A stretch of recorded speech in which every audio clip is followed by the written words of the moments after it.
Good afternoon. Okay, എല്ലാവരും ഫുഡൊക്കെ കഴിച്ചോ?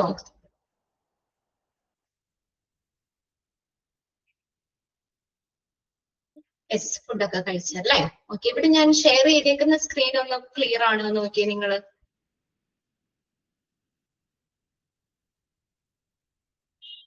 ഓക്കെ ആണല്ലേ?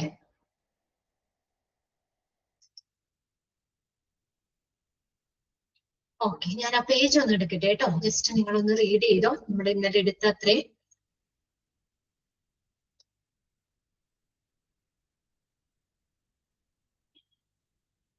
ക്വാളിറ്റി മാനേജ്മെന്റ്, ഓക്കെ, 7ാമത്തെ ചാപ്റ്റർ അല്ലേ?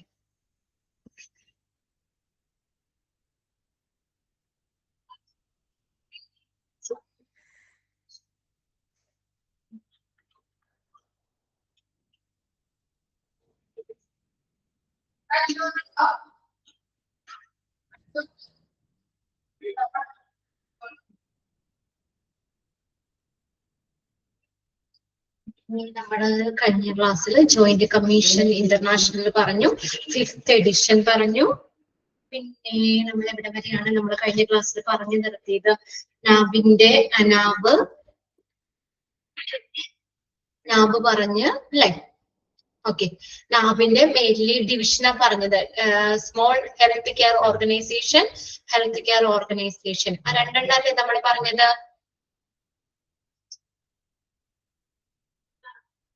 അല്ലേ? യെസ്. ഇനി നെക്സ്റ്റ് നമ്മൾ നോക്കണേ. ഇന്ന് ഞാൻ എടുത്തിട്ടുണ്ട് കേട്ടോ. ഓക്കെ, നെക്സ്റ്റ് നാബിന്റെ section. NABH national accreditation board for hospital and health care providers. ആ ഒരു ഹെഡിങ് കണ്ടില്ലേ? അതിന്റെ പാരഗ്രാഫ് ആണ് കേട്ടോ. NABH mainly divided hospital into 2 main division. ഏതൊക്കെയാണ് 2 ഡിവിഷൻ എന്ന് പറഞ്ഞത്? ഏതൊക്കെയാന്ന് നോക്കി. നാബിന്റെ ഗൈഡ് ബുക്കിന്റെ കാര്യം നമ്മൾ പറഞ്ഞുകൊണ്ടിരുന്നത്. The നാബ് guide book standards has 10 chapters with the 100 standards and 651 objective elements. അതൊന്ന് അണ്ടർലൈൻ ചെയ്തിടാൻ പറഞ്ഞു. എത്ര? 10 ചാപ്റ്ററുകള്, അതിന് വീണ്ടും 100 സ്റ്റാൻഡേർഡുകൾ ഉണ്ട്. ആ സ്റ്റാൻഡേർഡുകളെ മെഷർ ചെയ്യാനായിട്ട് 651 ഒബ്ജക്റ്റീവ് എലമെന്റ്സ് ഉണ്ട്. അണ്ടർലൈൻ ചെയ്യണോട്ടോ അത്. ഇനി standard refers to a set goal for the performance. Standard എന്ന് പറഞ്ഞാൽ എന്താണ്? ഒരു പെർഫോമൻസിനായിട്ടുള്ള ഒരു നിശ്ചിത ലക്ഷ്യത്തെ സൂചിപ്പിക്കുന്നതാണ് സ്റ്റാൻഡേർഡുകൾ, മാനദണ്ഡങ്ങൾ. ഒരു പെർഫോമൻസിനായിട്ടുള്ള ഒരു നിശ്ചിത ലക്ഷ്യത്തെ സൂചിപ്പിക്കുന്നു സ്റ്റാൻഡേർഡുകൾ. ഇലമെന്റ്സ് എന്ന് പറഞ്ഞാലോ, elements comes under each standard and is used to monitor the performance. Elements ഏതിൽ വരും? Comes under each standards. ഓരോ സ്റ്റാൻഡേർഡ്സിന്റെയും കീഴിൽ വരും. Elements comes under each standard and is used to monitor the performance. എന്തിനാ ഉപയോഗിക്കുന്ന? and is used to monitor the performance. Performance monitor ചെയ്യാൻ വേണ്ടിയാണ് ഉപയോഗിക്കുന്നത്. each elements comes under each standard. ആ എലമെന്റ്സ് എന്ന് പറയുന്നത് ഏതിന്റെ കീഴിൽ വരുന്ന? സ്റ്റാൻഡേർഡുകളുടെ കീഴിൽ വരുന്നതാണ് എലമെന്റ്സ് എന്ന് പറയുന്നത്. അതെങ്ങനെയാണ്? Which and is used to monitor the performance. അവിടെ പ്രകടനം, പെർഫോമൻസ് എങ്ങനെയാണ് അത് മോണിറ്റർ ചെയ്യുന്നതാണ് ഇലമെന്റ്സ്. അപ്പൊ നിങ്ങൾ എപ്പോഴും മനസ്സിലാക്കി വെക്കാം, 10 ചാപ്റ്ററുകള്, അതിൽ വീണ്ടും ഓരോ ചാപ്റ്ററിലും ഇപ്പൊ അതിലെ ഫസ്റ്റത്തെയാണ് AAC എന്ന് പറഞ്ഞത്, പേഷ്യൻസ്. അതിൽ ഓരോന്നും AAC1, AAC2, AAC3 അങ്ങനെ 14ഓളം ഇത് വരുന്നുണ്ട്. അങ്ങനെ ഓരോന്നിന്റെ സബായിട്ടാണ് സ്റ്റാൻഡേർഡുകൾ വരുന്നത്. അത് അങ്ങനെ 100 സ്റ്റാൻഡേർഡുകളും ആ 100 സ്റ്റാൻഡേർഡുകളെ നമ്മൾ മെഷർ ചെയ്യാനായിട്ട് 651 ഒബ്ജക്റ്റീവ് എലമെന്റ്സും ആണ് വരുന്നത്. ഇനി ഔട്ട് ഓഫ് 651 ഒബ്ജക്റ്റീവ് എലമെന്റ്സിൽ 102 are in core category. 102 എണ്ണം ഏതിൽ വരുന്നതാണ്? Out of 651 objective elements, 102 are in core category. Underline ചെയ്തിടണം കേട്ടോ. core category എന്ന് പറഞ്ഞാൽ പ്രധാന വിഭാഗം. പ്രധാന വിഭാഗം അതൊന്ന് നോട്ട് ചെയ്തിടണം കേട്ടോ. അവിടെ നിങ്ങൾ പഠിച്ചതായിരിക്കും. 102 are in core category. 102 core കാറ്റഗറിയിൽ വരുന്നു. Which are essentially evaluated during each assessment. ഇതെന്താ? Which are essentially evaluated during each, ഓരോ അസസ്മെന്റ് സമയത്തും ഇവാലുവേറ്റ് ചെയ്യുന്നതാണ്. Which are essentially evaluated during each assessment. ഓരോ അസസ്മെന്റിന്റെ സമയത്തും ഓരോ മൂല്യനിർണയ സമയത്തും അടിസ്ഥാനപരമായിട്ട് വിലയിരുത്തുന്നതാണ് ഏത്? 102. അതിന് നമ്മള് ഏതിൽ വരുന്നു? 102 എലമെന്റ്സ് അതിനെ കോർ കാറ്റഗറിയിൽ വരും. അതൊന്നും നോട്ട് ചെയ്തിട്ടുണ്ട് കേട്ടോ. ചോദിക്കാറുണ്ട്. Out of 651 objective elements, 1 or 2 are in dash category. ഏത് കാറ്റഗറിയാ? കോർ കാറ്റഗറി, CORE, പ്രധാന വിഭാഗത്തിൽ വരും. അത് എസെൻഷ്യൽ ആയിട്ട് ഇവാലുവേറ്റ് ചെയ്യുന്നതാണെന്ന് ഡ്യൂറിംഗ് ഈ അസസ്മെന്റ്. ഓരോ മൂല്യനിർണയ സമയത്തും അടിസ്ഥാനപരമായിട്ട് വിലയിരുത്തപ്പെടുന്നതാണ് 102 ഒബ്ജക്റ്റീവ് ഇലമെന്റ്സ് എന്ന് പറയുന്നത്, ഒബ്ജക്റ്റീവ് ഇലമെന്റ്സ്.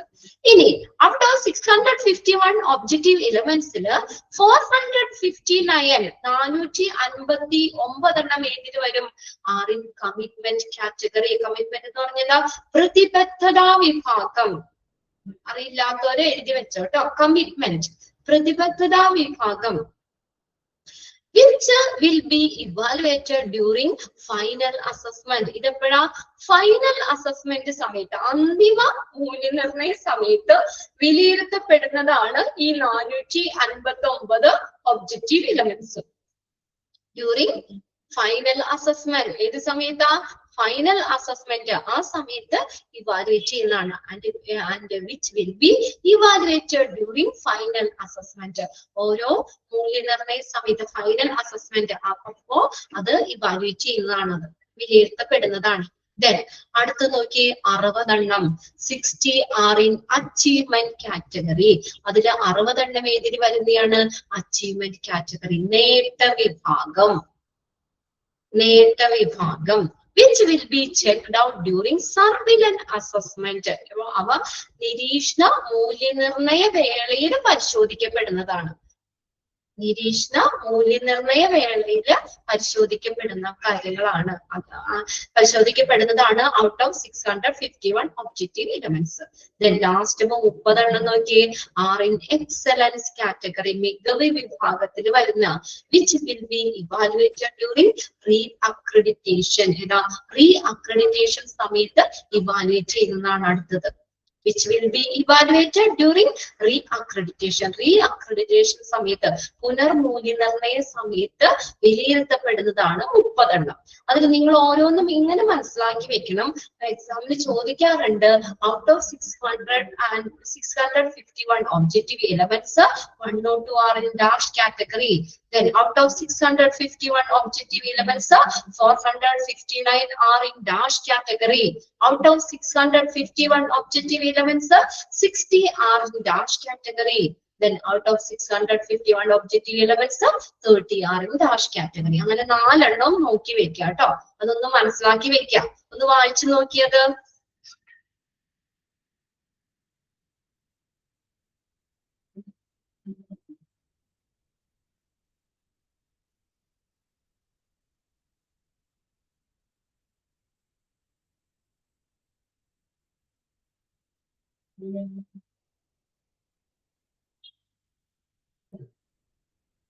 വായിച്ചു നോക്കിയതൊന്നോ, എന്നിട്ട് നെക്സ്റ്റ് നമുക്ക് നോക്കാം.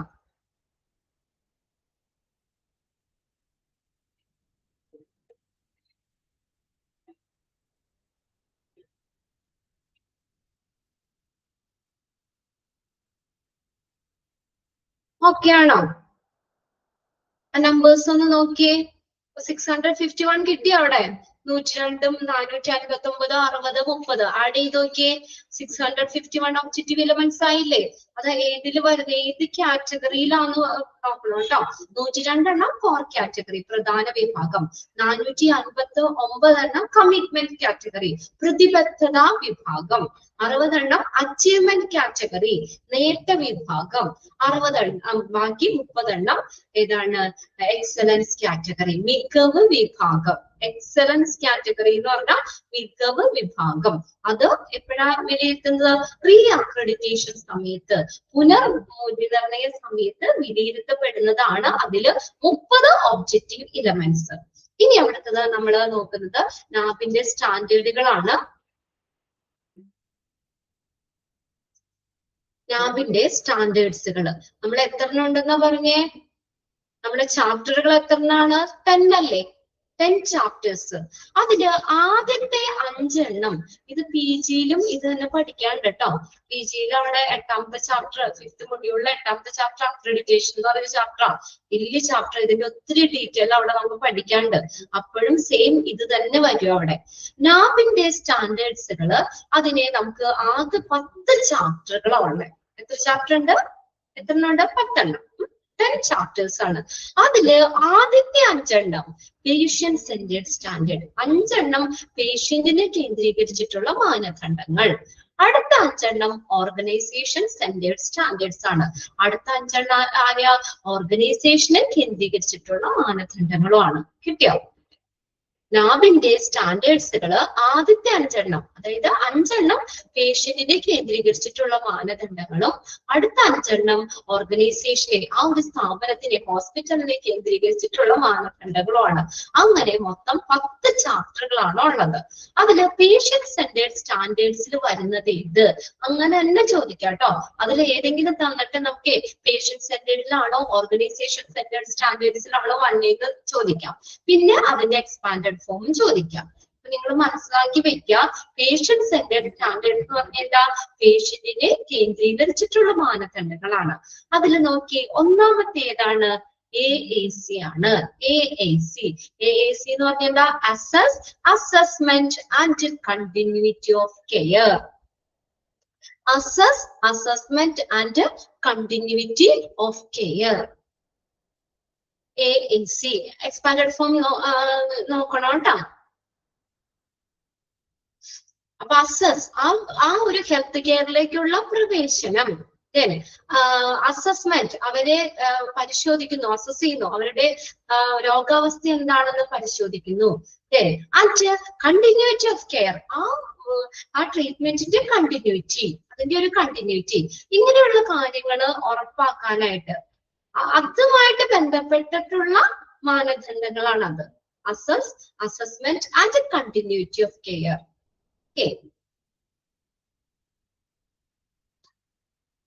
ഓക്കെ ആണോ?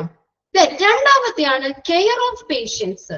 Care of patients, COP. അവിടെ എക്സാമിന് ചോദിക്കാം കേട്ടോ. എക്സ്പാൻഡ് COP എന്ന് നോക്കാം. കെയർ ഓഫ് പേഷ്യന്റ് ഏതാ? പേഷ്യൻസിന് കൊടുക്കുന്ന ട്രീറ്റ്മെന്റ്, അതുമായിട്ട് ബന്ധപ്പെട്ട് വരുന്ന മാനദണ്ഡങ്ങൾ.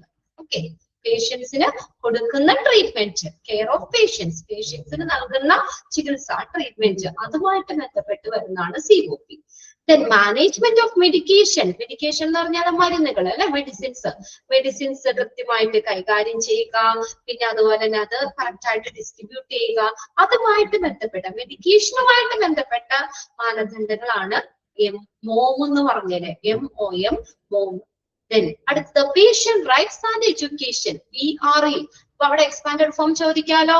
Expand PRE, patient rights and education. എന്താണ് PRE എന്ന് പറഞ്ഞാൽ? Patient rights and education. അതെന്താ? പേഷ്യൻസിന്റെ അവകാശങ്ങൾ, ഹോസ്പിറ്റലുമായി ബന്ധപ്പെട്ട പേഷ്യൻസിന്റെ അവകാശങ്ങൾ, അവർക്ക് വേണ്ട അവയർനെസ്, ബോധവൽക്കരണവും അതുമായിട്ടൊക്കെ ബന്ധപ്പെട്ട വരുന്ന മാനദണ്ഡങ്ങളാണ്. അടുത്തതാണ് ഹോസ്പിറ്റൽ ഇൻഫെക്ഷൻ കൺട്രോൾ. ഹോസ്പിറ്റലില് നമ്മൾ ഹോസ്പിറ്റൽ അക്യൂർഡ് ഇൻഫെക്ഷൻ പഠിച്ചതല്ലേ നിങ്ങള്? ഹോസ്പിറ്റലിൽ നിന്ന് വരുന്ന infections, hospital acquired infection, nosocomial infection ഒക്കെ പഠിച്ചല്ലേ അല്ലേ? അപ്പൊ അതെന്ന് പറഞ്ഞാൽ ഹോസ്പിറ്റലിൽ നിന്ന് വരുന്ന ഇൻഫെക്ഷനുകൾ, അതിന്റെ കൺട്രോള്, അതങ്ങനെ വരാതിരിക്കാൻ അതുമായിട്ട് ബന്ധപ്പെട്ട് വരുന്ന മാനദണ്ഡങ്ങൾ, ഇതെല്ലാം കോൺസെൻട്രേറ്റ് ചെയ്ത പേഷ്യൻസിനെ കേന്ദ്രീകരിച്ചിട്ടുള്ള മാനദണ്ഡങ്ങൾ. ഒന്നോടെ നോക്കിയേ. AAC, then COP, MOM, PRE, then HIC. AAC, assessment and continuity of care. COP, care of patient. MOM, management of medication.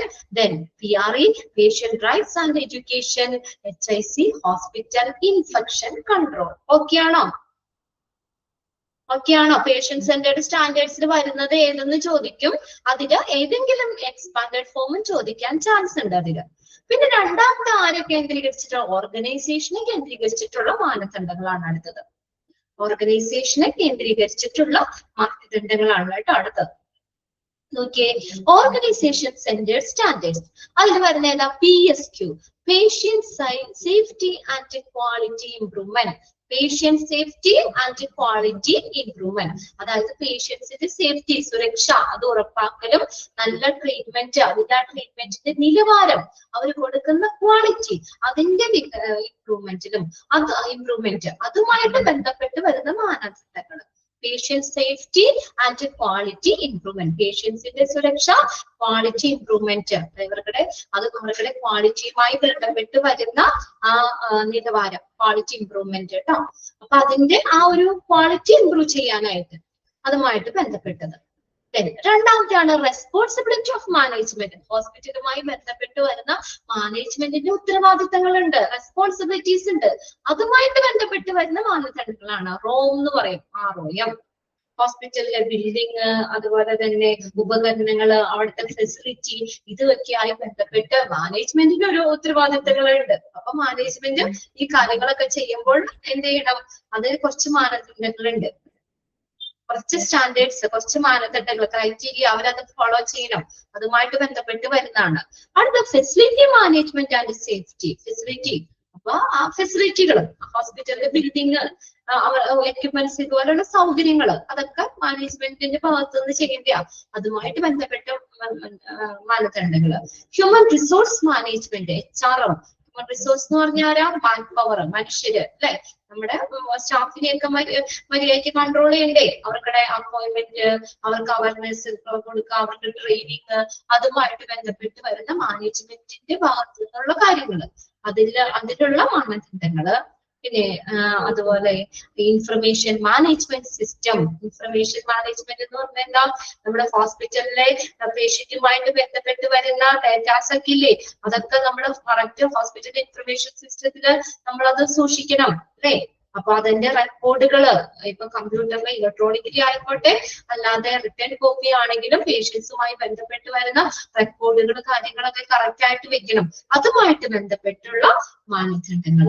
ഇത്രയും ഓർഗനൈസേഷനെ ബേസ് ചെയ്ത, ഓർഗനൈസേഷനെ ബേസ് ചെയ്ത് ഏതൊക്കെയാ? Patient safety and quality improvement, responsibility of management, facility management and safety, human resource management, then information management system. അതിൽ ഓർഗനത്തിന് മാത്രം ഒഴിച്ച് ബാക്കി എല്ലാത്തിനും മാനേജ്മെന്റ് എന്ന് വന്നിട്ടുണ്ട് അവിടെ. അപ്പൊ നമുക്കറിയാം ഓർഗനൈസേഷൻ.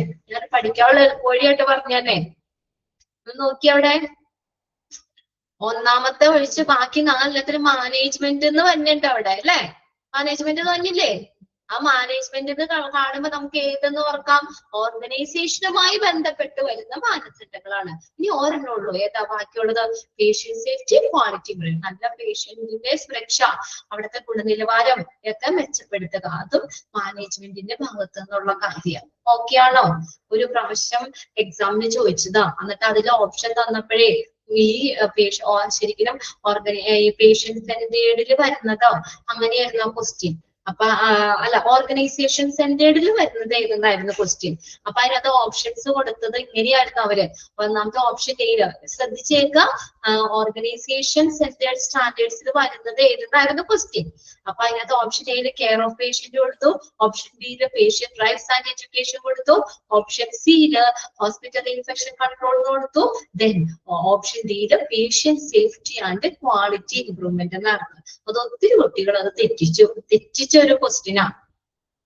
മനസ്സിലായോ നിങ്ങൾക്ക്? അത് കൺഫ്യൂഷൻ ആവരുത്, ക്ലിയർ ആക്കി വെച്ചതൊന്ന്. Patient safety, quality improvement. അത് ക്വാളിറ്റി ഒക്കെ ഇംപ്രൂവ് ചെയ്യേണ്ടത് ആരാണ് ക്വാളിറ്റി ഇംപ്രൂവ് ചെയ്യേണ്ട ആള്? മാനേജ്മെന്റ് അല്ലേ, ഓർഗനൈസേഷൻ അല്ലേ. അപ്പൊ അതുമായിട്ട് കണക്ട് ചെയ്തിട്ട് നമുക്ക് പറഞ്ഞൂടെ ഓർഗനൈസേഷൻ സെന്റേർഡ് സ്റ്റാൻഡേർഡ്സിൽ വരുന്നതാണെന്ന്?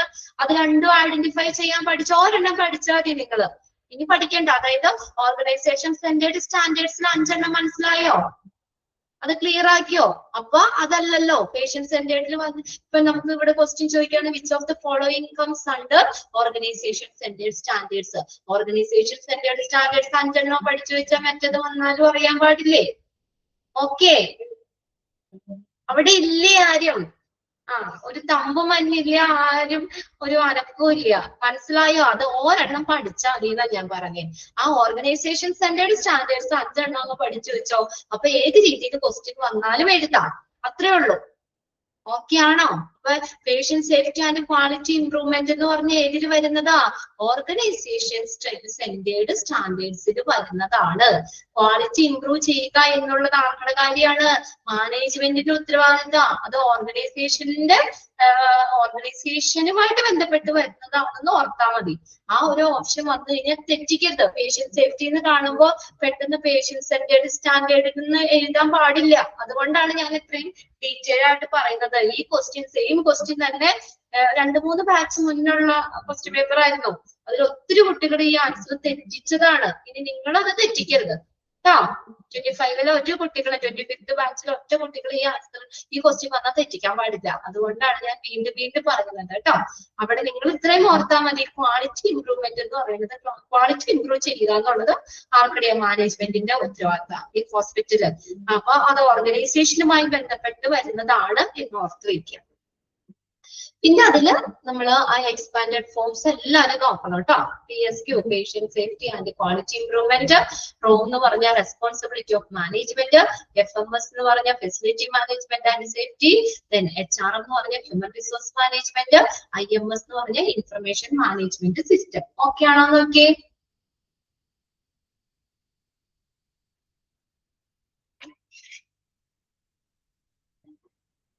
ഇനി അടുത്തത് കീ പെർഫോമൻസ് ഇൻഡിക്കേറ്റേഴ്സ്. അവിടെയുമായി എക്സ്പാൻഡഡ് ഫോം ഒന്ന് നോക്കി വെച്ചേ. Key performance indicator, key performance indicator KPIS. KPIS എന്ന് പറഞ്ഞാൽ എന്താ? Key performance indicators. KPIS, key performance indicators. അപ്പൊ എന്താണ് KPIS എന്ന് പറയുന്നത്?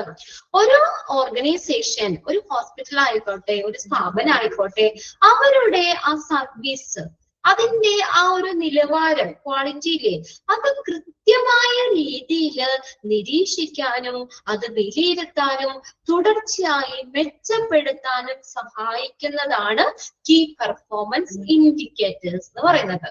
അതായത് ഒരു സ്ഥാപനത്തിന്റെ സേവന നിലവാരം കൃത്യമായിട്ട് രീതിയിൽ സൂക്ഷിക്കാനും അത് വിലയിരുത്താനും അത് തുടർച്ചയായി മെച്ചപ്പെടുത്താനും KPIS, key performance indicators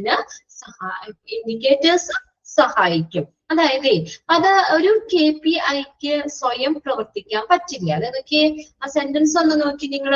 Key performance indicators assist in helping to systematically monitor, assess and continually enhance the service performance. ഒരു സർവീസ് പെർഫോമൻസ് കൃത്യമായ രീതിയിൽ മോണിറ്റർ ചെയ്യാൻ, അസസ് ചെയ്യാൻ, കണ്ടിന്യൂലി എൻഹാൻസ് ചെയ്യാൻ, മെച്ചപ്പെടുത്താൻ, അത് തീർച്ചയായും മെച്ചപ്പെടുത്താനും സഹായിക്കുന്ന ഒന്നാണ് കീ പെർഫോമൻസ് ഇൻഡിക്കേറ്റർ. ആ ഫസ്റ്റ് സെന്റൻസ് അണ്ടർലൈൻ ചെയ്തിട്ടോ.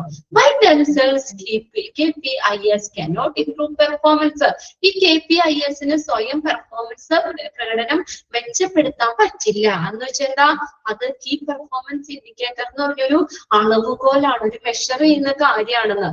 അത് നമുക്ക് നമ്മൾ അതിന് മാറ്റം വരുത്തേണ്ടത് നമ്മളാ. കീ പെർഫോമൻസ് ഇൻഡിക്കേറ്റർ എന്ന് ഒരു അളവുകോല് മാത്രമാണത്.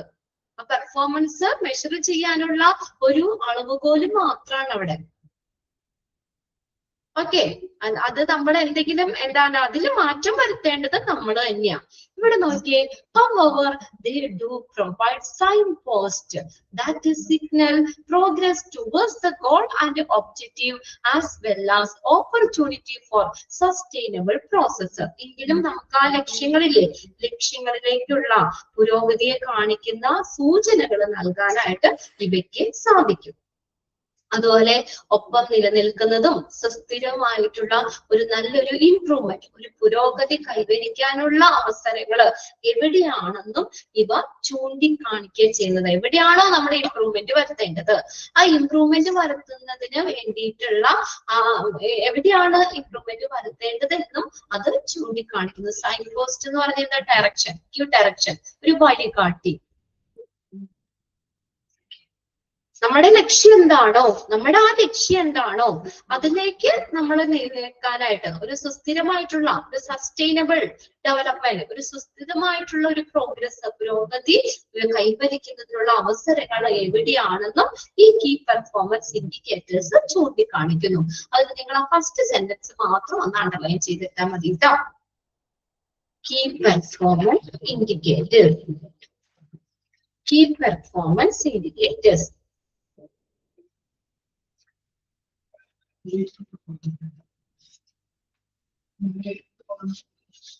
അപ്പൊ ഇവിടെ കുറച്ച് ഇൻഡിക്കേറ്റേഴ്സ് കാര്യങ്ങളാണ് ഇവിടെ കൊടുത്തേക്കുന്നത്. ഇവിടെ നോക്കി, ഇനി നമുക്ക് കുറച്ച് ഫോർമുലാസാ പഠിക്കാനുള്ളത് കേട്ടോ. ഈ ഫോർമുല എന്ന് പറഞ്ഞാൽ അപ്പൊ ഈ ഓരോ ഫോർമുലയുണ്ട്, അത് നമ്മൾ എത്രത്തോളം ഹോസ്പിറ്റല് അത് ഫോളോ ചെയ്യുന്നുണ്ട് അതിന്റെ ഒരു പെർസെന്റേജ് കണ്ടുപിടിക്കാം. എന്നിട്ട് നമ്മൾ അത് നോക്കിയിട്ടാണ് നാബ് അക്രഡിറ്റേഷൻ കൊടുക്കുന്നത്. അപ്പൊ അതായത് ഇവിടെ ഉണ്ടല്ലോ, ഇവിടെയുള്ള ഫോർമുലാസ് കുറച്ചുണ്ട്, 34 ഉണ്ട്. ആ ഫോർമുല 32 ആ ഫോർമുലാസ് തന്നിട്ടില്ലേ, അതില് നമ്മളത് എന്താണ് അത് കണ്ടുപിടിക്കും. ഫോർമുലാസ് ഇപ്പൊ നിങ്ങൾക്ക് കാൽക്കുലേഷൻ ഒന്നും ഇല്ല, ജസ്റ്റ് ഫോർമുല മാത്രമേ തന്നിട്ടുള്ളൂ. ആ ഫോർമുലാസ് നമ്മൾ അവിടെ നോക്കിയിട്ടുണ്ടല്ലോ, ഫോർമുലാസ് നമ്മൾ അവിടെ നോക്കിയിട്ട് എന്ത് ചെയ്യുന്നറിയോ, അതിന്റെ പെർസെന്റേജ് കണ്ടിട്ട് അതിൽ 100% ഓക്കെ ആണെങ്കിൽ മാത്രമാണ് എന്ത് ചെയ്യുള്ളൂ, നാബ് അക്രഡിറ്റേഷൻ കൊടുക്കുള്ളൂ. അതായത് ഇങ്ങനെയുള്ള കാര്യങ്ങള് ഈ ഹോസ്പിറ്റൽ പാലിക്കുന്നുണ്ടോ എന്ന് നോക്കിയിട്ടാണ് നാബ് അക്രഡിറ്റേഷൻ കൊടുക്കുന്നത്. അപ്പൊ നിങ്ങൾ കുറച്ച് ഫോർമുലാസ് ആണ് ഇവിടെ കൊടുത്തേക്കണേ കേട്ടോ. അപ്പൊ അതില് ഇതുപോലെ ഞാൻ ടിക്കറ്റ് തരാം, നിങ്ങൾ ആ ടിക്ക് ഇട്ടേക്കുന്ന ഫോർമുല മാത്രം നിങ്ങൾ പഠിച്ചാൽ മതി. ഓക്കെ, കുറച്ച് ഫോർമുലാസ് ഞാൻ ഇതിന് ടിക്ക് ഇട്ട് തരാം. ആ ടിക്ക് ഇട്ടിട്ട് അത് മാത്രം നിങ്ങൾ എക്സാമിന് വേണ്ടി പഠിച്ചാൽ മതി. എളുപ്പമാണത്. ഫോർമുലാസ് നമുക്ക് ചുമ്മാ ഇല്ല, നമുക്കത് അത് വെച്ചാൽ ക്വസ്റ്റ്യനിൽ തന്നെയുണ്ട് അതിന്റെ ഇത്. ഓക്കെ, കുറച്ച് ഫോർമുലാസ് ആണ് കേട്ടോ. മനസ്സിലാവുണ്ടോ പറയണേ? അതായത് ഇവിടെ നമുക്ക് കുറച്ച് 32 ഫോർമുലാസ് ഉണ്ട്. ഈ 32 എണ്ണോ നിങ്ങൾ ബൈഹാർട്ട് ചെയ്യണ്ട. അപ്പൊ അതിൽ നിന്ന് കുറച്ച് ഞാൻ സെലക്ട് ചെയ്ത് തരാം.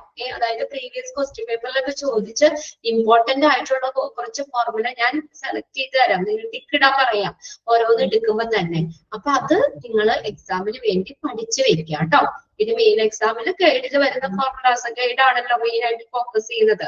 അപ്പൊ അത് നോക്കാം. മോഡ്യൂൾ എക്സാമിന് നമ്മുടെ മോക്ക് ടെസ്റ്റും കോൺസെൻട്രേറ്റ് ചെയ്ത് പഠിക്കാം. നിങ്ങൾക്ക് ഏകദേശം ഫസ്റ്റ് സെക്കൻഡ് മോഡ്യൂൾ കഴിഞ്ഞപ്പോ ഒരു ഏകദേശം രീതി മനസ്സിലായില്ലേ? അപ്പൊ നമുക്ക് ഇനിയിപ്പോ വന്നതൊരു മൊഡ്യൂൾ എക്സാം ഉണ്ട്. നിങ്ങൾക്ക് ഡേറ്റ് വന്നിട്ടുണ്ടോ നിങ്ങളുടെ മൊഡ്യൂൾ എക്സാമിന്റെ? വന്നിട്ടുണ്ട്, ഡേറ്റ് വന്നിട്ടുണ്ട്. അപ്പൊ മൊഡ്യൂൾ എക്സാമിലേക്ക് നമ്മുടെ മോക്ക് ടെസ്റ്റുകളെ കോൺസെൻട്രേറ്റ് ചെയ്ത് തന്നെ പഠിക്കാം. നിങ്ങൾ ഓൾമോസ്റ്റ് മോക്ക് ടെസ്റ്റുകൾ കോൺസെൻട്രേറ്റ് ചെയ്ത് പഠിക്കാം. മെയിൻ എക്സാമിൽ ഇതുപോലെ നിങ്ങളുടെ ആ ഗൈഡ്, നിങ്ങൾക്ക് നിങ്ങളുടെ കയ്യിലുള്ള ആ ഗൈഡിനെയും കോൺസെൻട്രേറ്റ് ചെയ്ത് പഠിക്കാം. അപ്പൊ ഇതിനകത്ത് ഫോർമുലാസ് ടിക്ക് ചെയ്ത് തന്നത് മാത്രം പഠിച്ചാൽ മതി. ഒന്നാമത്തെ എന്താ, the time taken for initial assessment. The time taken for initial assessment. Initial assessment, അതായത് പ്രാഥമികമായിട്ടുള്ള വിലയിരുത്തല്, അതിന് വേണ്ടി വരുന്ന സമയം. അപ്പൊ ഈ ഹോസ്പിറ്റലിൽ ഉണ്ടല്ലോ ഇങ്ങനെയുള്ള കാര്യങ്ങളൊക്കെ നോക്കും അവിടെ നാബ്. എന്നിട്ട് ഇതിൽ എത്രത്തോളം അവര് സക്സസ് ആണ്, അല്ലെങ്കിൽ എത്ര പെർസെന്റേജ് അവരത് ഓക്കെയാണ്, ഫോർമുല നമ്മളത് അപ്ലൈ ചെയ്യും. എന്നിട്ട് ആ ആൻസർ നമുക്ക് കിട്ടൂലേ, നമ്പർ കിട്ടൂലേ. അപ്പൊ അത് എത്രത്തോളം ഉണ്ടെന്ന് നോക്കിയിട്ടാണ് നമ്മൾ എന്ത് ചെയ്യുന്നത്, എത്രത്തോളം ഉണ്ട് എന്ന് നോക്കിയിട്ടാണ് നമ്മൾ അക്രഡിറ്റേഷൻ കൊടുക്കണോ വേണ്ടിയോ എന്ന് പറയുന്നത്. അപ്പൊ ഈ മാനദണ്ഡങ്ങൾ എല്ലാരും നോക്കിയാവണം. അപ്പൊ നോക്കി എത്രത്തോളം പണിയുണ്ടെന്ന് നോക്കി നാബിന്റെ അക്രഡിറ്റേഷൻ കിട്ടുക എന്ന് പറഞ്ഞത്. അപ്പൊ ഒന്നാമത്തെ നമ്മൾ നോക്കണ കാര്യം എന്താണെന്നറിയോ, the time taken for initial assessment. Initial അസസ്മെന്റിനായിട്ട് എടുക്കുന്ന ടൈം. ഇപ്പൊ നമ്മൾ ഹോസ്പിറ്റലിലേക്ക് ചെല്ലുന്ന അപ്പൊ തന്നെ നമുക്ക് എന്താ ഡോക്ടർ നമ്മളെ നോക്കും. ചിലപ്പോ നമ്മൾ കുറച്ചു നേരമൊക്കെ വെയിറ്റ് ചെയ്യേണ്ട വരാം. അപ്പൊ ആ വെയിറ്റിംഗ് ടൈം കൂടുതലാണെങ്കിലോ നമുക്ക് എന്താ പറയാ, വെയിറ്റിംഗ് ടൈം കൂടുതലാണെങ്കിൽ നമുക്ക് അവർ പെട്ടെന്ന് നമ്മളെ നോക്കുന്നില്ല, അല്ലെങ്കിൽ ഒരു നല്ലൊരു ക്വാളിറ്റി സർവീസ് തരുന്നില്ല എന്നല്ലേ. അപ്പൊ നമ്മൾ ഈ ഒരു ഫോർമുലയില് നമ്മൾ അപ്ലൈ ചെയ്യുകയാണ് ചെയ്യുന്നത്. എന്നിട്ട് നമുക്ക് ആൻസർ കിട്ടൂലേ, എന്നിട്ട് നോക്കും അത് എത്ര പെർസെന്റേജ് ഉണ്ട്, എന്നിട്ട് അതിനനുസരിച്ചിട്ടാണ് അക്രഡിറ്റേഷൻ കൊടുക്കുന്നത്, നാവിന്റെ അക്രഡിറ്റേഷൻ കൊടുക്കുന്നത്. അപ്പൊ ഒരു പേഷ്യന്റ് ഹോസ്പിറ്റലിൽ ചെന്ന് കഴിഞ്ഞാൽ ആ പ്രാഥമിക വിലയിരുത്തല്, ഇനിഷ്യൽ അസസ്മെന്റിന് എടുക്കുന്ന ടൈമാണ് നമ്മൾ കണ്ടുപിടിക്കുന്നത്. അപ്പൊ എങ്ങനെയാന്ന് വെച്ചാൽ ഇതിലൊരു ഒന്നോ രണ്ടോ ഇടത്തിലൊഴിച്ച് ബാക്കി എല്ലാത്തിലും നിങ്ങളൊന്ന് ശ്രദ്ധിച്ചു നോക്കാം. ഞാൻ എല്ലാ ക്ലാസ്സിലും ഞാൻ പറഞ്ഞു കൊടുക്കുന്ന കാര്യമാണ്. ഈ ഫോർമുല ബൈഹാർട്ട് ചെയ്യേണ്ട ആവശ്യമില്ല. മിക്ക ഫോർമുലാസ് നോക്കിക്കോ നിങ്ങള്. ആ നമ്മുടെ ഏതാണ് ന്യൂമറേറ്റർ ഇല്ലേ, അതായത് ആ ക്വസ്റ്റ്യൻ ആണ് ന്യൂമറേറ്റർ ആയിട്ട് കിടക്കുന്നത്. ന്യൂമറേറ്റർ എന്ന് പറഞ്ഞാൽ എന്താ, ന്യൂമറേറ്റർ എന്താ, ഒരു ഫ്രാക്ഷൻ എഴുതുമ്പോ ന്യൂമറേറ്റർ എന്ന് പറഞ്ഞാൽ എന്താ, ന്യൂമറേറ്റർ എന്താണ്? മാത്സ് ഒക്കെ നിങ്ങൾ പഠിച്ചേക്കണല്ലേ? ആ മുകളില് അല്ലെ, അതായത് ഒരു ഫ്രാക്ഷൻ നമ്മൾ എഴുതുകയാണ്. ആ ഫ്രാക്ഷൻ എഴുതുമ്പോൾ ആ ഫ്രാക്ഷന്റെ മുകളിലുള്ള നമ്പർ ആണ് ന്യൂമറേറ്റർ, ഫ്രാക്ഷന്റെ താഴെ വരുന്നതാണ് ഡിനോമിനേറ്റർ. എക്സാമ്പിൾ പറയാം, 3 divided by 5. ഫ്രാക്ഷൻ എന്ന് എഴുതി നോക്കിയേ, 3 divided by 5. ന്യൂമറേറ്റർ ഏതാണ് ന്യൂമറേറ്റർ? മെസ്സേജ് ചെയ്തിട്ടെ 3. Okay, very good. കൃപ ഇട്ട് തന്നു. സൂര്യ എല്ലാവരും മെസ്സേജ് ഇട്ടാണ് 3. മോളിൽ കിടക്കുന്ന ഫ്രാക്ഷൻ 3 divided by 5 എന്ന് പറഞ്ഞാൽ മോളിൽ നമ്പർ 3 അല്ലേ? ഡിനോമിനേറ്റർ ഏതാ? ഡിനോമിനേറ്റർ എത്രയാ? 5. ഓക്കെ, ഇനി കുറച്ചേരം നമുക്ക് മാത്സ് പഠിക്കാം അല്ലെ. 10 divided by 20. ന്യൂമറേറ്റർ ഏതാ? ആദ്യം ന്യൂമറേറ്ററും ഡിനോമിനേറ്ററും അറിഞ്ഞിട്ട് വേണ്ടേ? 10. ഓക്കെ, വെരി ഗുഡ് റബീന, സൂര്യ കിട്ടേണ്ടത് 10. ഡിനോമിനേറ്റർ ഏതാ? ഡിനോമിനേറ്റർ ഏതാ? 20. ക്ലിയർ അല്ലേ? ഇപ്പോ ന്യൂമറേറ്ററും ഡിനോമിനേറ്ററും മനസ്സിലായല്ലോ.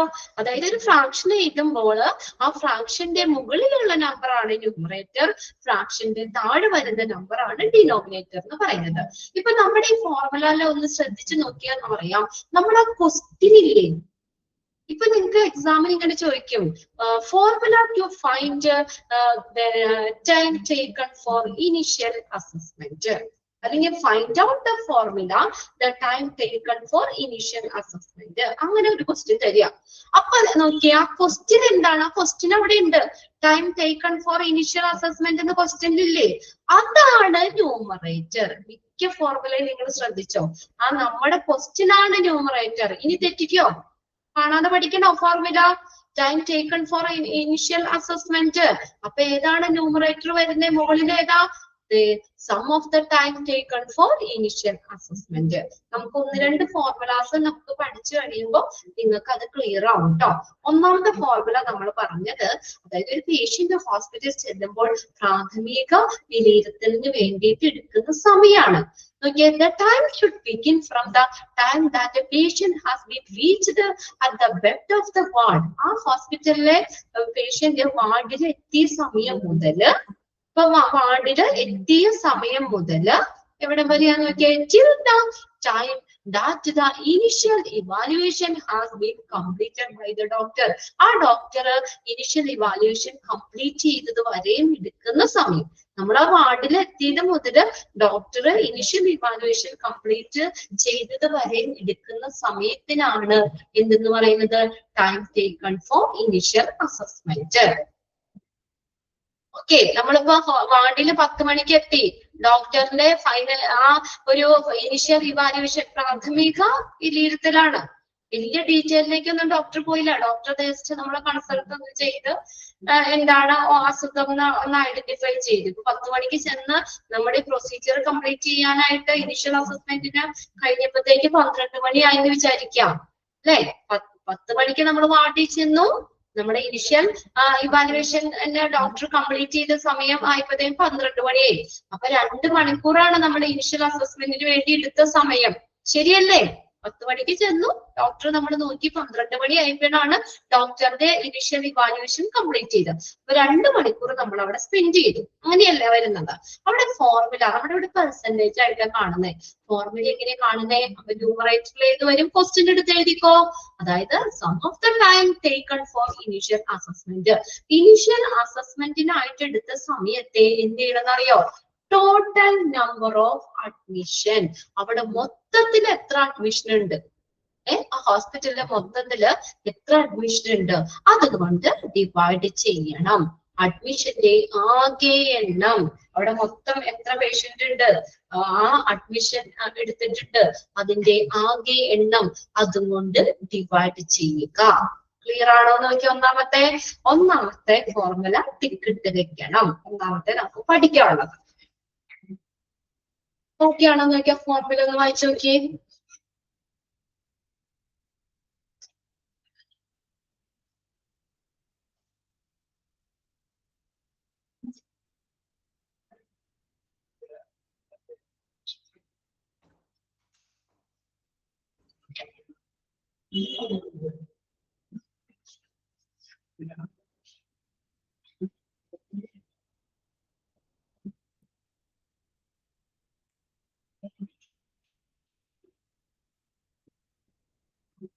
ാണോ?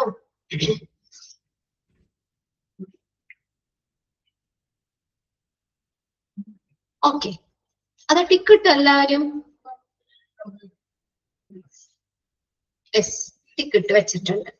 അപ്പൊ ഉണ്ടല്ലോ, ഇനി അതിന്റെ ഓപ്ഷൻസ് വരുമ്പോണ്ടല്ലോ എങ്ങനെയാന്ന് വെച്ച് കഴിഞ്ഞാൽ ഓപ്ഷൻ എയിൽ എങ്ങനെ കൊടുക്കാം? Sum of the time taken for initial assessment divided by total number of admission. Option ബിയിൽ വരുമ്പോ തിരിച്ചിടാം.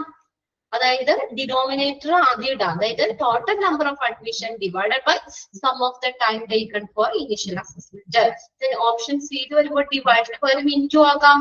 മനസ്സിലായോ? അപ്പൊ അത് അങ്ങനെ അങ്ങോട്ടും ഇങ്ങോട്ടൊക്കെ തിരിച്ചു തരും. ഇപ്പൊ ഡിവൈഡ് എന്നുള്ളത് ഇൻറ്റു ആക്കിയൊക്കെ തരും. അപ്പൊ ശ്രദ്ധിക്കുക, നിങ്ങൾ ആ ക്വസ്റ്റ്യൻ നോക്കുക. ആ ക്വസ്റ്റ്യൻ തന്നെയാണ് ഏതിൽ കിടക്കുന്നത്? ന്യൂമറേറ്റർ ആയിട്ട് കിടക്കുന്നത്. ഇനി അത് തെറ്റിപ്പോണ്ട ആവശ്യമില്ലല്ലോ. നമുക്ക് ക്വസ്റ്റ്യൻ ഒന്ന് ശ്രദ്ധിച്ചാൽ പോരെ? നേരെ ന്യൂമറേറ്ററിൽ എടുത്ത് എഴുതിയാൽ മതി. ആ ക്വസ്റ്റ്യൻ ആണ് ന്യൂമറേറ്റർ വരുന്നത്. മനസ്സിൽ തറവാക്കി വെച്ചോ അത്. ഓക്കെ ആണോ? രണ്ടാമത് നോക്കിയേ, number of reporting error per 1000 investigation. Number of reporting error, അവിടെ റിപ്പോർട്ട് ചെയ്തിട്ടുള്ള ഇററുകളും പെശകുകളുടെ എണ്ണം എത്രയാ നോക്കണം? Per 1000 investigation.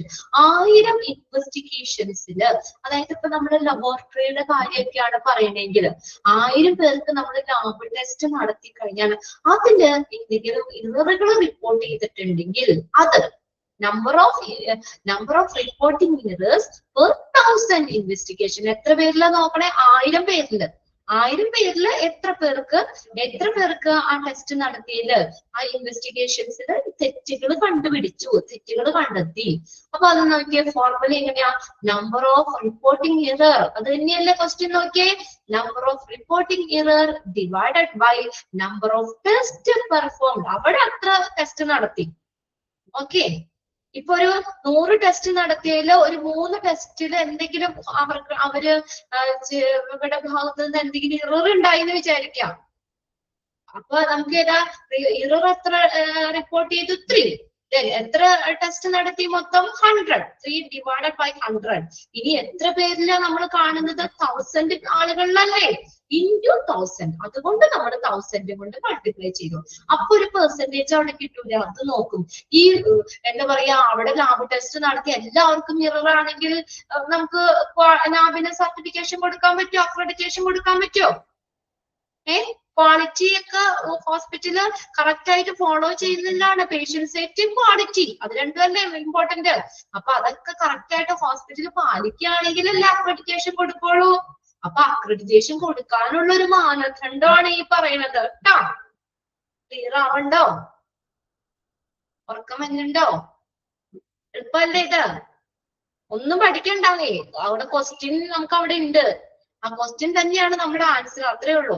അതായത് നിങ്ങൾ ആലോചിച്ച് നോക്കി, ഇപ്പൊ ഒരു ഹോസ്പിറ്റലിലെ ലാബില് ടെസ്റ്റ് നടത്തിയത് 10 പേർക്ക് ടെസ്റ്റ് നടത്തിയത് 8 പേർക്ക് റിപ്പോർട്ട് വന്നപ്പോ തെറ്റാണ്. അതായത് അവർക്ക് മിസ്അണ്ടർസ്റ്റാൻഡിംഗ് ഉണ്ട്, അവര് കറക്റ്റ് ആയിട്ട് ചെയ്യാത്തത് കൊണ്ട് പിശുക്കുകൾ വന്നു എന്ന് പറയാം. അപ്പൊ നമുക്ക് ആ ഹോസ്പിറ്റൽ ക്വാളിറ്റി സർവീസ് ആണോ തരുന്നത്? ആണോ? ഇല്ല. അപ്പൊ അത് നോക്കും നമ്മള്. ഇവിടെ എത്ര പെർസെന്റേജ് അങ്ങനെ വന്നിട്ടോ, അതിന്റെ പെർസെന്റേജ് കൂടുതലാണെങ്കിലും ഒരിക്കലും നമുക്ക് അക്രഡിറ്റേഷൻ കൊടുക്കാൻ പറ്റില്ല നാബിന്. അപ്പൊ നാബിന് ഈ അക്രഡിറ്റേഷൻ കൊടുക്കാനുള്ള മാനദണ്ഡങ്ങളൊക്കെയാണ് ഈ പറഞ്ഞേക്കുന്നത് കേട്ടോ. അപ്പൊ അത് നോക്കും അവിടെ. അപ്പൊ ആർക്കും പ്രശ്നമൊന്നുമില്ല, എല്ലാം 100% ഓക്കെ ആണെന്നാണെങ്കിൽ സിമ്പിൾ ആയിട്ട് നമുക്കത് ആ ഒരു കടന്നു. അങ്ങനെ 34 മാനദണ്ഡങ്ങൾ ഉണ്ട് ഇവിടെ. അതെല്ലാം നോക്കിയതിന് ശേഷമാണ് ഓക്കെ ആണെങ്കിൽ മാത്രമാണ് നാബ് അക്രഡിറ്റേഷൻ കൊടുക്കുള്ളൂ. അപ്പൊ നോക്കിയേ, ഏതൊക്കെ സെക്ഷൻസിലൊക്കെ നോക്കണേന്ന് മനസ്സിലായില്ലേ? അതായത് 1000 പേരുകളില് ലാബ് ടെസ്റ്റ് നടത്തി. ആ 1000 പേരില് ലാബ് ടെസ്റ്റ് നടത്തിയതില് എത്ര പേർക്ക് അവിടെ ഇററുകൾ റിപ്പോർട്ട് ചെയ്തു, അതിന്റെ പെർസെന്റേജ്. ഇനി മൂന്നാമത്തെ നോക്കിയേ, percentage of adherence to safety precautions by staff working in diagnosis. ഇനി ഡയഗ്നോസിസില് ലാബിൽ തന്നെ വർക്ക് ചെയ്യുന്നവര് സേഫ്റ്റി പ്രിക്കോഷൻസ് പാലിക്കണം. ലാബില് എക്സ്റേയിലൊക്കെ നമ്മൾ പറഞ്ഞില്ല, ഹൈലി റേഡിയേഷൻ ഉള്ള ഏരിയ ആണ്. അപ്പൊ അങ്ങനെയുള്ള അവിടെയൊക്കെ അവര് കണ്ണടകൾ ധരിക്കണം, ഗ്ലൗസ് ഇടണം, ഗൗണ് ധരിക്കണം എന്നൊക്കെ നമ്മൾ പഠിച്ചില്ലേ? അപ്പോ എത്ര സ്റ്റാഫുകള് ഡയഗ്നോസിസില്, അതായത് ഇപ്പൊ ലാബിലായിക്കോട്ടെ, എക്സ്റേയില്, അങ്ങനെ ഏത് സെക്ഷനിലാണെങ്കിലും വർക്ക് ചെയ്യുന്ന സ്റ്റാഫുകള് സേഫ്റ്റി പ്രിക്കോഷൻസ് പാലിച്ചു. അഡ്ഹിയറൻസ് എന്ന് വെച്ചാൽ പാലിക്കുക. എത്ര പേര് ഡയഗ്നോസ്റ്റിക്കില് വർക്ക് ചെയ്യുന്ന സ്റ്റാഫുകള് എത്ര പേര് സേഫ്റ്റി പ്രിക്കോഷൻസ് പാലിച്ചു, അതാണ്. എത്രത്തോളം പാലിക്കുന്നുണ്ട്, അതിന്റെ പെർസെന്റേജ് എങ്ങനെ കണ്ടുപിടിക്കണേ? Number of staff adhering to safety precautions. Safety precautions പാലിക്കുന്ന സ്റ്റാഫുകളുടെ എണ്ണത്തെ എന്ത് ചെയ്യണം? Total number of staff audited, അവിടെ മൊത്തത്തിലുള്ള സ്റ്റാഫുകളില്ലേ, അവിടെ മൊത്തം വർക്ക് ചെയ്യുന്ന സ്റ്റാഫുകളുടെ എണ്ണം കൊണ്ട് ഡിവൈഡ് ചെയ്യണം. ഇൻറ്റു പെർസെന്റേജ് ആയതുകൊണ്ട് 100 കൊണ്ട് ഇൻറ്റു ചെയ്യണം. അതൊക്കെ നല്ല ഹോസ്പിറ്റലിന്റെ ഒരു ക്വാളിറ്റി മെയിൻറ്റെയിൻ ചെയ്യുന്ന കാര്യമല്ലേ മക്കളെ? എല്ലാ സ്റ്റാഫുകളും സേഫ്റ്റി പ്രിക്കോഷൻസ് ഉപയോഗിക്കുക എന്നുള്ളത് അവർക്ക് വേണ്ടിയിട്ടാണ് അല്ലെ? ലാബിലൊക്കെ അല്ലെങ്കിൽ റേഡിയേറ്റഡ് ഏരിയയിലൊക്കെ വർക്ക് ചെയ്യുമ്പോൾ അവര് സ്റ്റാഫുകൾ അവർക്കുടെ സുരക്ഷ നോക്കണം. അതിന് വേണ്ട സേഫ്റ്റി പ്രിക്കോഷൻസ് അവര് ചെയ്യണം. ഇപ്പൊ ഒരു ലാബില് 20 സ്റ്റാഫുകൾ ഉണ്ടെങ്കിൽ അവരിൽ ചിലപ്പോ ഒരു 5ഓ 6ഓ പേരായിരിക്കും കറക്റ്റ് ആയിട്ട് പ്രിക്കോഷൻസ് പാലിക്കുന്നവരുണ്ടാവുള്ളൂ, ബാക്കി അവര് ചെയ്യാത്തവരായിരിക്കും. അപ്പൊ നമുക്ക് അവിടെ ക്വാളിറ്റി ആണ്, അവര് നല്ലൊരു സ്റ്റാൻഡേർഡ് ഹോസ്പിറ്റൽ ആണ്, അങ്ങനെ നമുക്ക് പറയാൻ പറ്റുമോ? എല്ലാവരും സേഫ്റ്റി പ്രിക്കോഷൻസ് പാലിക്കണം എന്നല്ലേ? സ്റ്റാഫുകൾ എല്ലാവരും സേഫ്റ്റി പ്രിക്കോഷൻസ് പാലിക്കുന്നതാണ്. അപ്പൊ അതിനകത്ത് സേഫ്റ്റി പ്രിക്കോഷൻസ് നമ്മൾ പാലിക്കാത്തവരുടെ എണ്ണം കൂടുതലാണെങ്കിൽ നമുക്ക് അക്രഡിറ്റേഷൻ കൊടുക്കാൻ പറ്റില്ല. മനസ്സിലായില്ലേ? അപ്പൊ അതിന്റെ ഫോർമുല ഒന്ന് നോക്കിയേ, ക്വസ്റ്റ്യൻ തന്നെയല്ലേ നോക്കിയേ. Number of staff adhering to safety precautions. Safety precautions പാലിക്കുന്ന സ്റ്റാഫുകളുടെ എണ്ണം, അതിനെ എന്ത് ചെയ്യണം നമ്മള്? Total number of staff audited, അതായത് മൊത്തം അവിടെയുള്ള സ്റ്റാഫുകളുടെ എണ്ണം കൊണ്ട് ഡിവൈഡ് ചെയ്യണം. ഓക്കെ, അവിടെ ആ ലാബില് മൊത്തം വർക്ക് ചെയ്യുന്ന സ്റ്റാഫുകളുടെ എണ്ണം കൊണ്ട് ഡിവൈഡ് ചെയ്യണം. 3 ഫോർമുലയും ഓക്കെ ആണോ?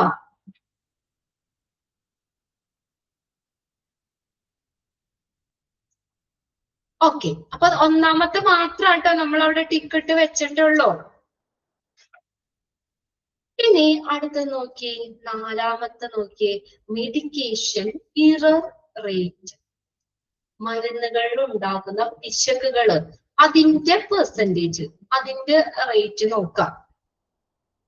A medication error is any preventable event that may cause or lead to unsuitable medication use or patient harm while the medication is the control of the healthcare professional, patient or consumer. അതായത് നമ്മളിവിടെ ശ്രദ്ധിക്കുകയാണെങ്കിൽ നമുക്ക് തടയാൻ പറ്റും, അതാണ്. Medication error rate, മരുന്നുകളിൽ ഉണ്ടാകുന്ന പിശകുകളില്ലേ, അത് നമുക്ക് എന്താണ് ഒരു പ്രിവെന്റബിൾ ഇവന്റ് ആണ് മെഡിക്കേഷൻ ഇറർ എന്ന് പറയുന്നത്. ചിലപ്പോ ആ സിസ്റ്റർമാരുടെ കയ്യില് ഇപ്പൊ ഫാർമസിന്ന് മെഡിസിൻസ് തരുമ്പോ അവർക്ക് മാറിപ്പോകുന്നതാകാം, അല്ലെ? അവരുടെ ശ്രദ്ധയില്ലായ്മ കൊണ്ടാ. ഇനി ചിലപ്പോ 2 പേഷ്യന്റ് ഉണ്ടാവാം ഒരേ പേരില്, ഇപ്പൊ നീതു എന്നും ഉണ്ടാവാം, നീതു എസും ഉണ്ടാവാം. ചിലപ്പോ മെഡിസിൻസ് എടുത്തു വെക്കുമ്പോ അങ്ങോട്ട് ഇങ്ങോട്ട് മാറിപ്പോയാലോ, വലിയ മിസ്റ്റേക്ക് അല്ലേ വന്നത്, അല്ലെ? അപ്പൊ നമുക്ക് ശ്രദ്ധിക്കുകയാണെങ്കിൽ നമുക്ക് തടയാൻ പറ്റുന്ന ഒരു സംഭവമാണ്. അതായത് മെഡിസിൻസ് നമുക്ക് ചിലപ്പോ മാറി നൽകിയോ അല്ലെങ്കിൽ തെറ്റായ രീതിയിൽ, പറഞ്ഞ രീതിയിലല്ലാതെ തെറ്റായ രീതിയിൽ ഉപയോഗിക്കുന്നത് വഴിയൊക്കെ ഉണ്ടാകുന്ന വിഷയങ്ങളാണ് അത്. And medication is in control of healthcare professional, patient or consumers. അപ്പൊ അങ്ങനെ ഉണ്ടാകുന്ന മെഡിക്കേഷൻ ഇററുകളുടെ റേറ്റ്, മെഡിക്കേഷൻ മരുന്നുകളിൽ ഉണ്ടാകുന്ന പിശകുകൾ എന്ന് പറഞ്ഞാൽ അത് കൂടുതലാണെങ്കിൽ ഒരിക്കലും നമുക്ക് അക്രഡിറ്റേഷൻ കൊടുക്കാൻ പറ്റില്ല, നാമിന് കൊടുക്കാൻ പറ്റില്ല, അല്ലെ? ഒരുപാട് മെഡിക്കേഷൻ ഇററുകൾ വരികയാണെങ്കിൽ അപ്പൊ നമ്മൾ അതിന്റെ പെർസെന്റേജ് നോക്കും. അതെങ്ങനെ കണ്ടുപിടിക്കണേ? Total number of medication error, മൊത്തത്തിലുള്ള മെഡിക്കേഷൻ ഇററുകളുടെ എണ്ണത്തെ എന്ത് ചെയ്യണം? Total number of opportunities of medication error, medication error വരാൻ സാധ്യതയുള്ള ഓപ്പർച്യൂണിറ്റി ഉള്ള total number of opportunities of medication error അതുകൊണ്ട് ഡിവൈഡ് ചെയ്യുക. പെർസെന്റേജ് ആയതുകൊണ്ട് എന്താണ് 100 കൊണ്ട് മൾട്ടിപ്ലൈ ചെയ്യുക. ഓക്കെ, ക്ലിയർ ആണോ? നോക്കിയത് 4ാമത്തെ അതൊന്ന് ടിക്ക് ഇട്ട് വെച്ചോട്ടോ.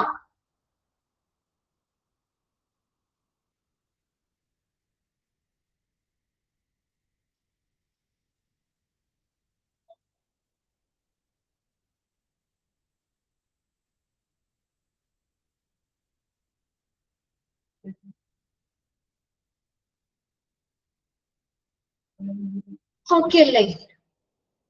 അപ്പൊ ഫോർമുലയിൽ നോക്കിയേ, ഫോർമുല എങ്ങനെയാ കാണുന്നേ?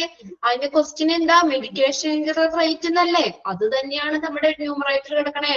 Total number of medication error divided by total number of opportunities of medication error.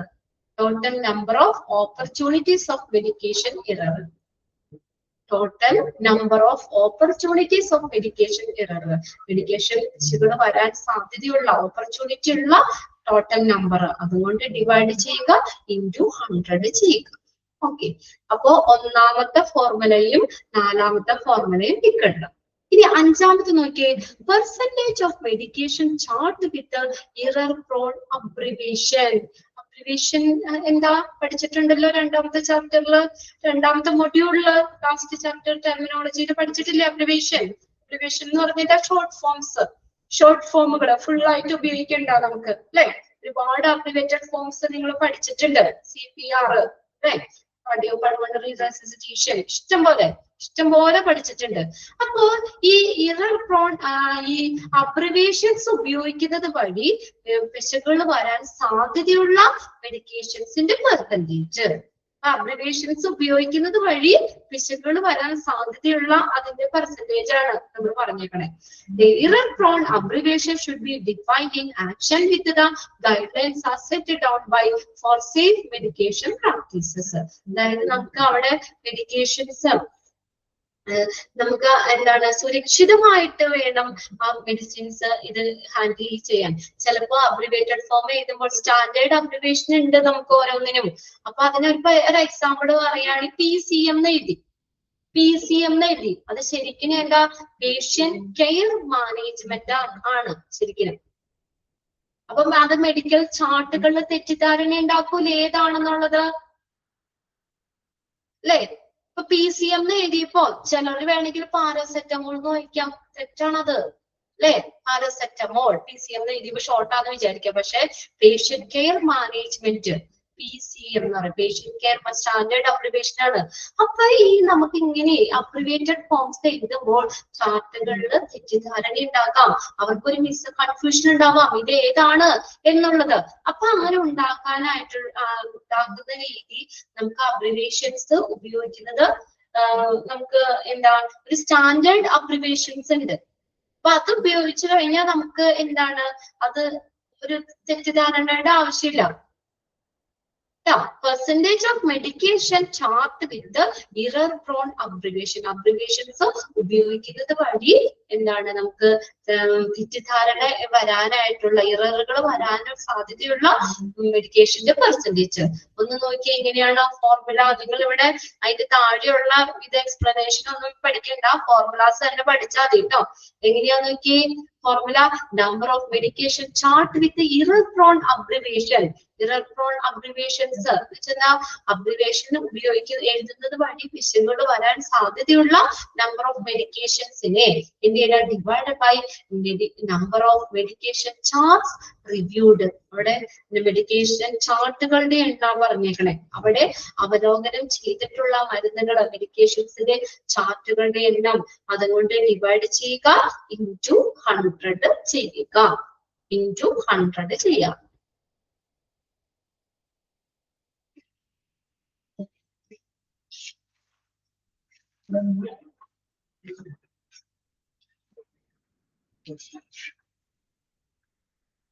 Okay ആണോ? അതിലേതൊക്കെ നമ്മൾ ടിക്ക് ഇട്ടത്? ഒന്നാമത്തെയും നാലാമത്തെയാണ് നമ്മൾ ടിക്ക് ഇട്ട് വെച്ചേക്കണേ കേട്ടോ. ബാക്കിത്തെ നിങ്ങൾക്ക് ആ ഒരു എന്താ ക്വസ്റ്റ്യൻ കണ്ടു കഴിഞ്ഞാൽ ഇപ്പൊ നമ്മൾ പറഞ്ഞ എല്ലാത്തിലും അതെ ശ്രദ്ധിച്ചു നോക്കി നിങ്ങൾ. ആ ന്യൂമറേറ്റർ വന്നേക്കുന്നത് നമ്മുടെ ക്വസ്റ്റ്യൻ തന്നെയല്ലേ? ന്യൂമറേറ്റർ എന്ന് പറയുന്നത് നമ്മുടെ ക്വസ്റ്റ്യൻ തന്നെയാ. അപ്പൊ അതുകൊണ്ട് നിങ്ങൾക്ക് കൺഫ്യൂഷൻ ആവശ്യമില്ല. അത് ഇനി അടുത്തത് ഒരെണ്ണം കൂടി നോക്കാം നമുക്ക്. ആറാമത്തെ നോക്കി. Percentage of inpatient chart with percentage of inpatient developing adverse drug reaction. Adverse drug reaction എന്ന് പറഞ്ഞാൽ ചില മെഡിസിൻസ് ഒക്കെ കഴിക്കുമ്പോൾ നമുക്ക് അതിന് പ്രതികൂലമായിട്ടുള്ള ഒരു ഇതുണ്ടാവും. അലർജിയോ അങ്ങനെയൊക്കെ എന്തെങ്കിലും ഉണ്ടാവാറില്ലേ? ചൊറിച്ചിലോ അങ്ങനെയൊക്കെ ഉള്ള പ്രതികൂലമായിട്ടുള്ള സാഹചര്യങ്ങള്. അപ്പൊ അങ്ങനെയുള്ളതിന്റെ പെർസെന്റേജ് ഓഫ് ഇൻപേഷ്യന്റ്, അവിടെ ഹോസ്പിറ്റലിൽ അഡ്മിറ്റ് ആയിട്ടുള്ള ഇൻപേഷ്യൻസിന് ഈ അഡ്വേഴ്സ് ഡ്രഗ് റിയാക്ഷൻ ഡെവലപ്പ് ചെയ്യാൻ സാധ്യതയുള്ളതിന്റെ പെർസെന്റേജ്.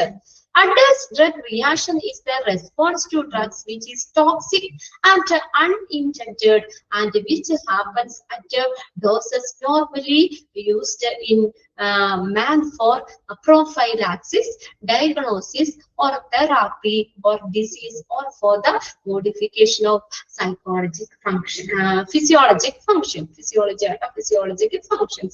അപ്പൊ എന്ന് പറഞ്ഞു കഴിഞ്ഞാല് നമുക്ക് ആ നമ്മുടെ മെഡിസിൻസ് അവിടെ ഇൻപേഷ്യൻസ് മെഡിസിൻസ് ഉപയോഗിക്കുമ്പോൾ അതിനോട് റിയാക്ഷൻസ് വരാനുള്ള സാധ്യതയുള്ള അതിന്റെ പെർസെന്റേജ് ആണ്.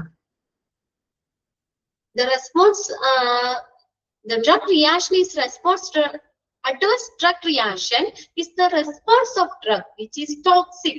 ടോക്സികമായിട്ടുള്ളത്, unintended ഉദ്ദേശിക്കാത്തത്, നമ്മൾ പെട്ടെന്ന് നമുക്ക് വരുന്ന ഒരു കാര്യമാണ് അല്ലെ?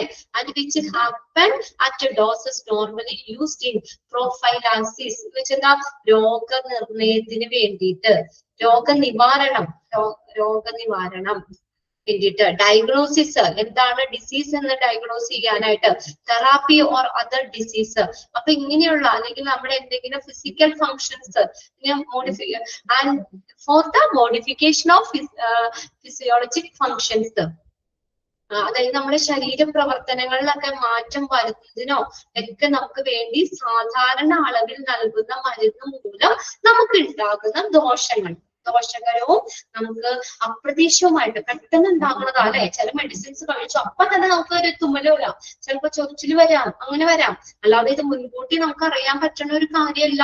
അപ്പൊ അത് അപ്രതീക്ഷിതമായിട്ട് ചില മരുന്നുകള് കഴിക്കുമ്പോൾ നമുക്ക് ഉണ്ടാകുന്ന ദോഷകരവും അപ്രതീക്ഷിതമായിട്ടുള്ള പ്രതികരണമാണ് ഏതെന്ന് പറയുന്നത് ഈ അഡ്വേഴ്സ് ഡ്രഗ് റിയാക്ഷൻ എന്ന് പറയുന്നത്. അത് കണ്ടുപിടിക്കുന്നത് എങ്ങനെയാ? ഫോർമുല ഒന്ന് നോക്കിയ നിങ്ങള്. എന്താണ്?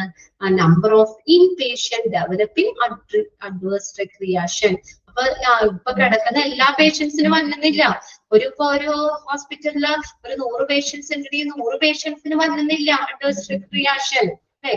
അപ്പൊ അതില് ആ ഇൻപേഷ്യന്റിന് നമ്പർ ഓഫ് ഇൻപേഷ്യൻസില് അഡ്വേഴ്സ് ഡ്രഗ് റിയാക്ഷൻ ഉണ്ടായിട്ടുള്ള പേഷ്യൻസിന്റെ എണ്ണത്തെ നമ്പർ ഓഫ് ഇൻപേഷ്യൻ, അവിടെ മൊത്തത്തില് എത്ര ഇൻപേഷ്യൻസ് ഉണ്ട് അവരുടെ എണ്ണം കൊണ്ട് ഡിവൈഡ് ചെയ്തിട്ട് അത് കൊണ്ട് ഡിവൈഡ് ചെയ്യുക, പെർസെന്റേജ് ആയതുകൊണ്ട് ഇൻറ്റു 100 ചെയ്യുക, 100 കൊണ്ട് ഡിവൈഡ് ചെയ്യുക.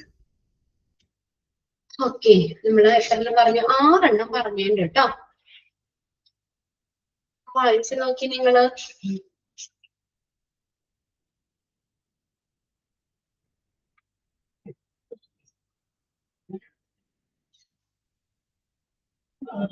അതില് 1-ാമത്തെയും 4-ാമത്തെയും നിങ്ങൾ ടിക്ക് ഇടണം.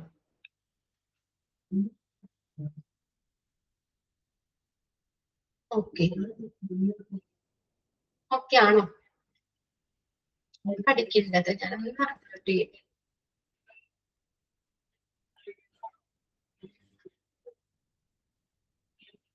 ഓക്കെ, ഇവിടെ നമ്മുടെ ആരാണ്? ആരെങ്കിലും ഒരാള്, അഖിലിയോ ആരെങ്കിലും ഒരാള് ആ 1-ാമത്തെ ഒന്ന് വായിക്കോ? ജസ്റ്റ് ഒന്ന് 2 മിനിറ്റ് ഉണ്ടല്ലോ, പഠിക്കാനുള്ള 2 ഫോർമുല ഒന്ന് വായിക്കോ? ഫസ്റ്റത്തെ the time taken for initial assessment ആരാ വായിക്കാം?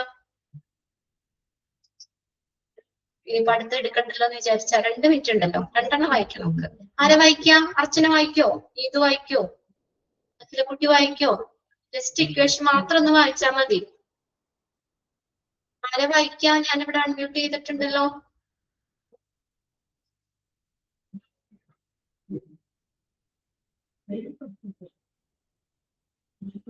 എന്താണ് ആരും ഒന്നും മിണ്ടാത്തെ?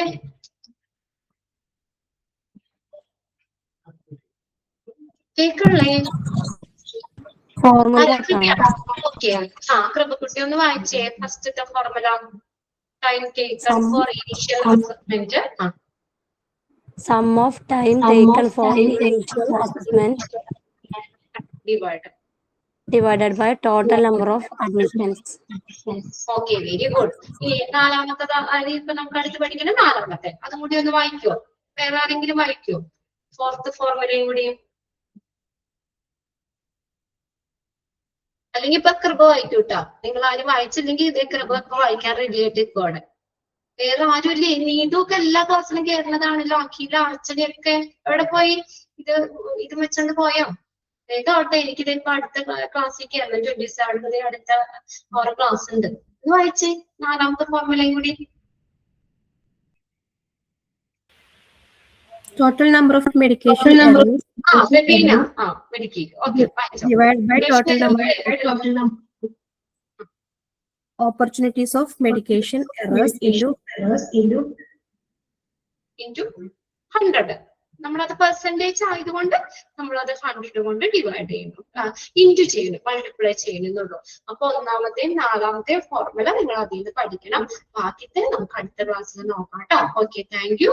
നെക്സ്റ്റ് മാം ജോയിൻ ചെയ്യും. Okay, by.